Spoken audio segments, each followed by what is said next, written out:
Oke, kembali lagi kita pemirsa, kita akan kembali mengulas seputar tindak pidana perdagangan orang atau human trafficking.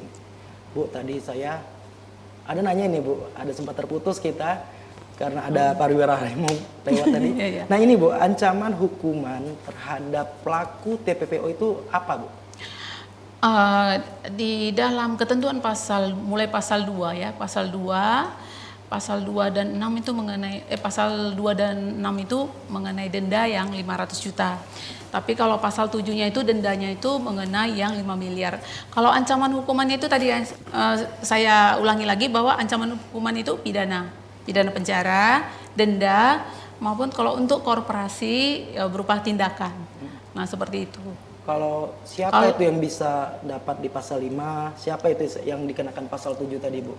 Oh gini, kalau untuk ancaman denda yang 500 juta itu terhadap tindak pidana perdagangan orang itu yang tidak mengakibatkan apa-apa.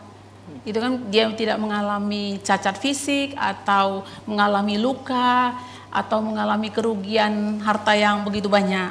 Nah itu terhadap yang ancaman dendanya 500 juta. Kalau untuk yang 5 miliar itu terhadap korban-korban tindak pidana perdagangan orang yang mengalami yang luka-luka berat seperti gangguan jiwa. Nah, seperti itu. Sedangkan ancaman hukuman pidana pokoknya itu maksimal itu 15 tahun. Gitu. Ini tadi ada Ibu sempat menyinggung aplikasi hijau ya Bu ya. Ya. Ada aplikasi hijau tadi Bu ya. Yang tadi ada bisa kita sebutkan itu micet ya. Oh micet ya, aplikasi hijau. Ya yang satu juga ada. Nah ini Bu menurut saya ini Bu, saya juga mau tahu nih ataupun pemirsa, apakah ini termasuk kegiatan TPPO Bu? Nah ini kan contoh sederhananya seperti ini Bu. Si A yang punya diri, terus dia yang membisniskan dirinya, terus dia yang mendapatkan hasil keuntungan dari bisnis itu, si pembelinya yaitu ada pria hidung belang tadi kan. Nah ini apakah termasuk dalam lingkaran TPPO Bu? Ya, jadi jelas itu makanya saya bilang itu eksploitasi seksual. Caranya memang sebenarnya itu micet itu sarana dia. Betul. Sarana micet itu kan memang aplikasi yang kalau udah dibilang micet itu kan ada tanda kutip.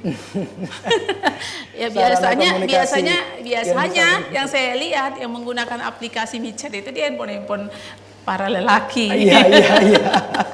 Gitu. Tapi jadi di handphone oknum wanita ada juga Bu. Ya itulah korbannya. Makanya uniknya seperti ini. Seperti ini ada kemarin itu mahasiswa Jambi menanyakan kepada saya, Bu, yang itu kan ada aku kemarin itu ada dengar ada tindak pidana perdagangan orang melalui micet.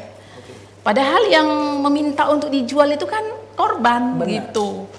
Terus kenapa dia tidak bisa dimintakan pertanggungjawaban ya, atau yang disebut dengan untouchable itu, ya kan korban itu. Inilah uniknya tindak pidana perdagangan orang itu yang betul-betul melindungi sehingga dalam undang-undang tindak pidana perdagangan orang itu kan dengan atau tanpa persetujuannya, ya kan dia termasuk korban. Jadi kalau misalnya yang cakap ya PSK, makanya diharapkan di dalam revisi Undang-Undang KUHP nasional yang baru ini itu nanti korban yang menawarkan ini juga akan masuk jadi pelaku. Kalau sekarang kan belum di dalam tindak pidana perdagangan orang ini. Gitu. Apakah wanita ataupun pelaku? Ini nggak usah wanita, mungkin ada juga pelakunya pria yang jualan melalui micet itu. Iya. Bisa dipidana Bu? Nah itu saya bilang tadi, kenapa korban ini, karena kan padahal dia yang nawarin gitu kan. Bisa nggak dipidana Bu? Nah inilah makanya saya bilang tindak pidana perdagangan orang ini khususnya seperti itu. Tanpa atau dengan persetujuan yang menawarkan ini, dia udah korban. Gitu, makanya di dalam revisi Undang-Undang KUHP pidana nasional ini yang baru ini, ya itu tadi nanti udah enggak lagi. Makanya hati-hati terhadap ini, mungkin ada yang berprofesi sebagai PSK, hati-hati nanti. Setelah berlakunya KUHP pidana nasional itu jangan lagi berlindung di Undang-Undang Tindak Pidana Perdagangan Orang. Khusus untuk yang micet ya. Enggak saya bilang terhadap yang lain. untuk yang micet ini. Gitu. Kita kembali nih Siap. ke Pak Arif dari Dinas Sosial nih Pak. Pak, ini untuk penanganan kejadian, ya kita lebih mengkerucut aja Pak, TPPO lah gitu Pak ya kita. Apa yang dilakukan oleh pemerintah untuk pencegahan ataupun action langsung terhadap TPPO ini Pak? Oke. Sebenarnya ada dua hal, ada preventif, ada represif. Yang pertama memang kita harus melakukan sosialisasi. Karena tanggung jawab TPPO ini selain pemerintah dan aparat penegak hukum juga masyarakat dan keluarga. Ini menjadi bertanggung jawab untuk melakukan pencegahan dan penanganan TPPO ini. Nah, langkah-langkah kita karena kan untuk menangani TPPO ini ada tim gugus tugas namanya. Yaitu biasa kemarin kita berbagai rapat di Polda untuk provinsi ya, bersama Bu dari Kejaksaan juga, kami juga ikut terlibat di situ. Nah, artinya ada beberapa instansi pemerintah yang bertanggung jawab untuk melakukan sosialisasi agar masyarakat itu paham tentang apa itu TPPO.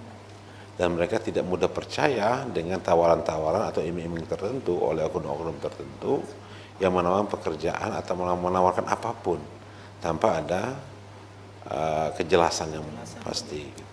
Nah, ini langkah-langkah sosialisasi ini terus kita lakukan, baik itu melalui pertemuan maupun melalui medsos maupun melalui media-media tertentu sehingga masyarakat paham. Kemudian langkah berikutnya apabila memang setelah mereka sudah menjadi korban. Ketika mereka sudah menjadi korban, nah ini kita akan harus melakukan langkah-langkah pembinaan, kemudian langkah-langkah rehabilitasi sosial.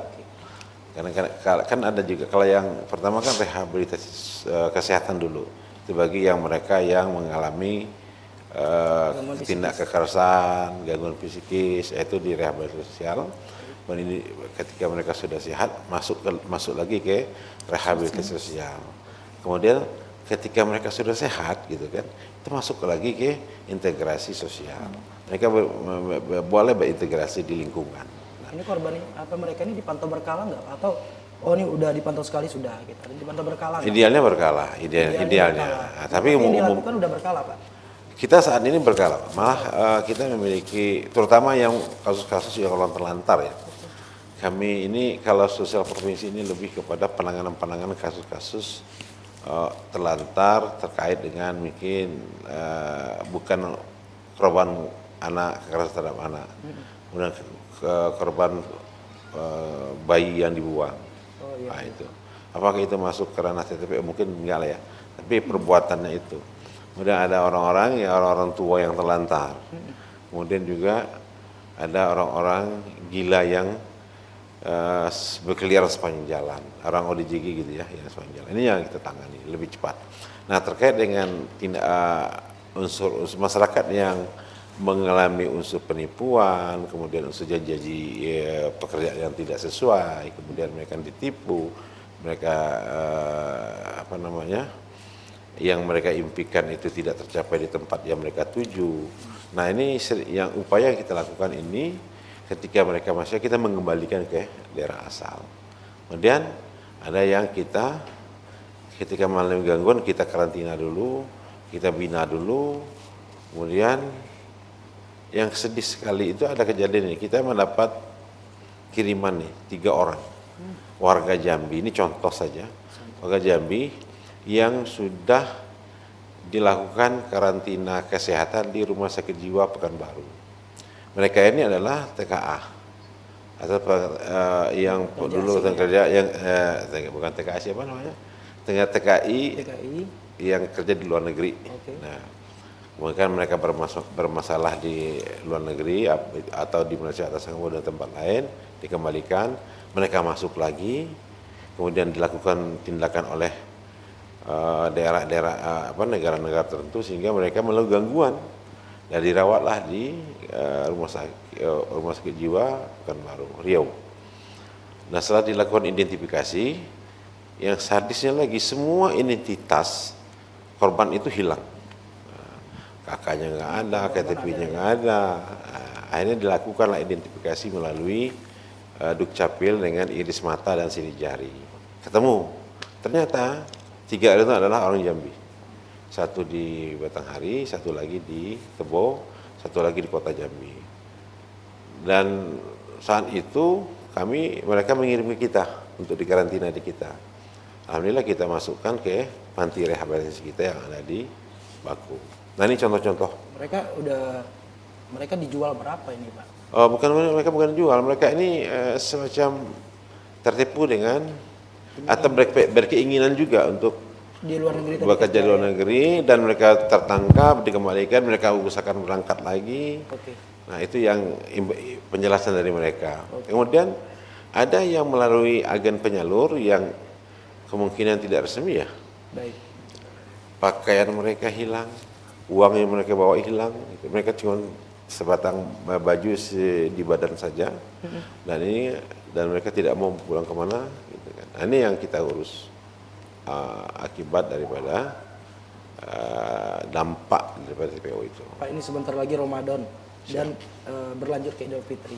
Iya. Nah ini potensi kebutuhan ekonomi cukup tinggi Pak. Apa yang dilakukan pemerintah Pak di dalam momen-momen ini Pak, Ya. agar tidak terjadi lagi yang terlantar ataupun tidak pidana perdagangan orang tadi? Ini idealnya ya, idealnya ini kan sebagai pemerintah dan semua penyelenggara negara, bukan saja pemerintah daerah. Baik. Semua kita bertanggung jawab terhadap bagaimana tindak pidana TPO ini tidak terjadi atau berkurang. Yang kedua, memang saat ini kita akui bersama ini sudah menjadi masalah nasional. Tingkat inflasi ini semakin tinggi, harga semakin naik. Beras naik, harga kebutuhan pokok naik pasca Lebaran. Nah ini idealnya pemerintah mengambil langkah-langkah seperti kita ada bansos sebagai masyarakat miskin, itu harus dikeluarkan. Oke. Kemudian juga kita juga harus melakukan operasi pasar untuk agar harga bahan pokok bisa ditekan. Nah, gitu. Baik, artinya pemerintah untuk menekan gangguan ekonomi jelang Iya. Ramadan dan Idul Fitri untuk mengantisipasi agar tidak terjadinya TPPO dan kasus yang lainnya, sebatas untuk penyiapan sembako, baik itu secara gratis maupun juga secara harga ringan ya Pak ya. Jadi begini, kita harus pahami, kita harus pisahkan. Pemerintah itu yang diurusin oleh pemerintah secara umum adalah masyarakat miskin, ya, masyarakat yang mampu. Kalau masyarakat yang mampu kan enggak, ya kan. Jangan kita pikir global masyarakat Indonesia ini diurusi yang kaya-kaya. Ada porsi-porsi dulu. khususnya, Iya. Pak, ya. Jadi sembako itu terutama program-program sembako yang ada di kami itu, yang ada di Kemensos itu adalah program PKH. Mereka yang miskin kita intervensi dengan program PKH. Ada lagi namanya program BPNT dalam bentuk uang. Ya. Oke Pak, ini Pak sedikit aja untuk mencegah TPPO ini, apa harapan Bapak ataupun membawa pemerintah, harapannya apa ini? Tagline-nya seperti apa Pak? Oke. TPPO ini bukan pekerjaan yang gampang untuk diselesaikan oleh satu instansi. Semua harus terlibat. Baik itu mulai dari pemerintah, perencana, penegak hukum, dan masyarakat, dan keluarga juga harus terlibat. Dan kita harus memberikan pembelajaran kepada masyarakat, kepada korban-korban ya TPO ini, agar mereka sebelum mereka menerima tawaran atau berkeinginan tertentu untuk suatu hal, mereka harus berpikir lebih baik, kemudian harus bisa menyimak. Kemudian yang tak kalah pentingnya adalah penyiapan pasar kerja di daerah, di negara kita. Karena sulitnya mendapat pekerjaan itu membuat mereka ingin tertarik untuk merantau ke luar negeri atau merantau ke tempat yang ibaratnya yang banyak gulanya. Nah, situ mereka akan datang, semut akan datang. Apa sih Bu, untuk Kejati Jambi ini ada program apa untuk penanganan TPPO ini Bu? Khususnya di tahun ini mungkin gitu Bu.